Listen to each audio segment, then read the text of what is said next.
Уважаемые подписчики, сегодня предлагаю испечь швейцарский хлеб. Для начала сделаем ферментолиз. Для этого смешаем муку, воду, неосахаренную заварку и закваску. Заварка и закваска делаются на цельнозерновой ржаной муке. Этот хлеб известен как в городе Базель, так и в Тичино, итальянской части Швейцарии.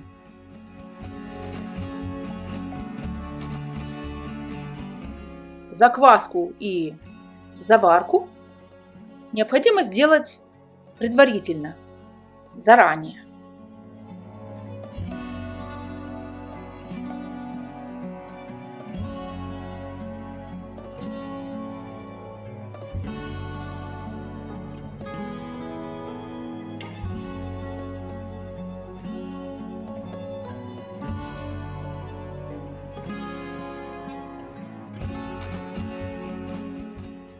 Вот так все хорошо перемешиваем, для того, чтобы нигде не осталось сухой муки.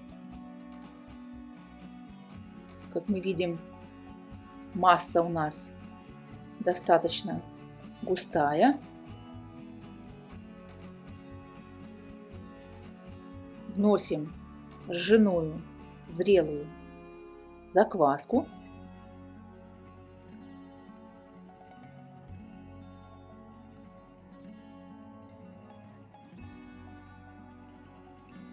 Ржаная закваска и заварка смягчает сладковатый вкус пшеничной муки, а также слегка сладковатый маслянистый вкус от грецких орехов. Поэтому комбинация получается очень вкусная, насыщенная и нравится практически всем. Хорошо перемешиваем. Вот я взяла тестомес, но это с успехом можно сделать и вручную. Главное перемешать таким образом, чтобы нигде не осталось сухой муки. Как мы уже сказали, это у нас еще не замес теста, а ферментолиз, поэтому развитие клейковины мы на этом этапе не ищем. Оставляем на кухонном столе 30 минут, а затем продолжаем. Сейчас сделаем тесто. Для этого вымешаем массу из ферментолиза, а затем добавим соль. Соль нужно добавлять примерно на этапе, когда клейковина развита на 80%. Но так как хлеб у нас пшенично-ржаной, то, естественно, очень сильно развитой клейковины у нас не будет. Добавляем в самом конце вымоченные в молоке грецкие орехи. Вместо молока вы можете использовать соевое молоко или воду. Хорошо их процеживаем.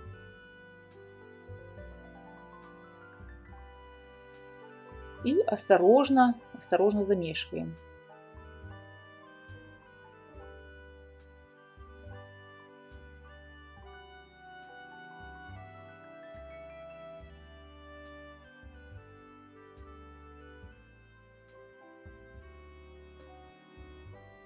Обычно вмешивать такие ингредиенты, как орехи и семечки в больших количествах достаточно сложно при помощи тестомеса. Поэтому хорошо помочь себе руками. Вот таким вот образом вмешиваем все. Тесто у нас получается хорошо развитая, несмотря на то, что там содержится достаточно значимая часть цельнозерновой муки, но тем не менее мы видим, что на конец замеса у нас присутствует хорошо развитый клейковинный каркас. Выкладываем тесто в смазанную растительным маслом форму. Всегда нужно смотреть, чтобы все принадлежности, которые вы используете для работы с тестом, типа, например, контейнеров, они были предназначены для пищевых продуктов. Поэтому следует очень внимательно к этому относиться и смотреть на маркировку контейнера, что этот контейнер предназначен для пищевых продуктов, а не просто для хранения каких-то предметов.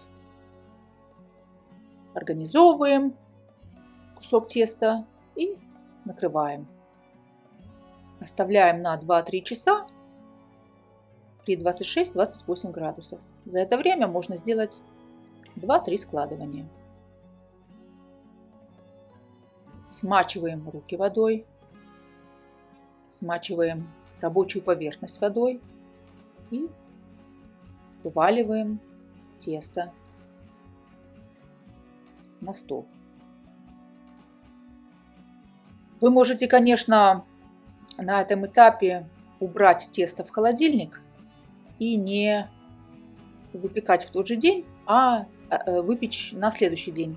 Но за счет того, что в тесте присутствует определенное количество цельнозерновой муки, я считаю, что лучше выпечь его в тот же день для того, чтобы избежать излишней кислотности теста. Но вы, как говорится, решайте сами. Делим тесто через весы на 10 равных частей и вот так вот слегка подкатываем.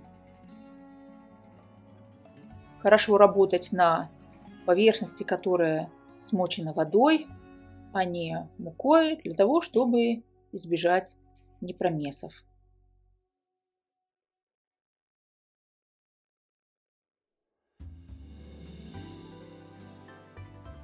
За счет присутствия в тесте орехов оно приобретает специфический красновато-фиолетовый цвет. Это очень красивый цвет, особенно по окончании выпечки он придает изделию особую глубину не только вкуса, но и цвета.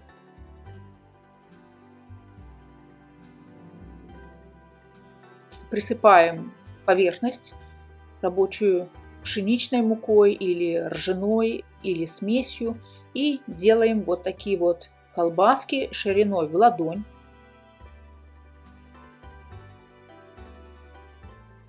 Вот мы видим, она шириной в ладонь, и откладываем в сторону. Стараемся, опять же, работать таким образом, чтобы полностью не удалять из наших заготовок газ. Потому что чем больше мы удалим газ, тем дольше наше тесто будет подходить.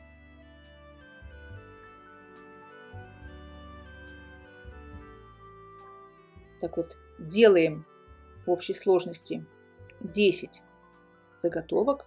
На каждый хлеб у нас будет идти 5 колбасок.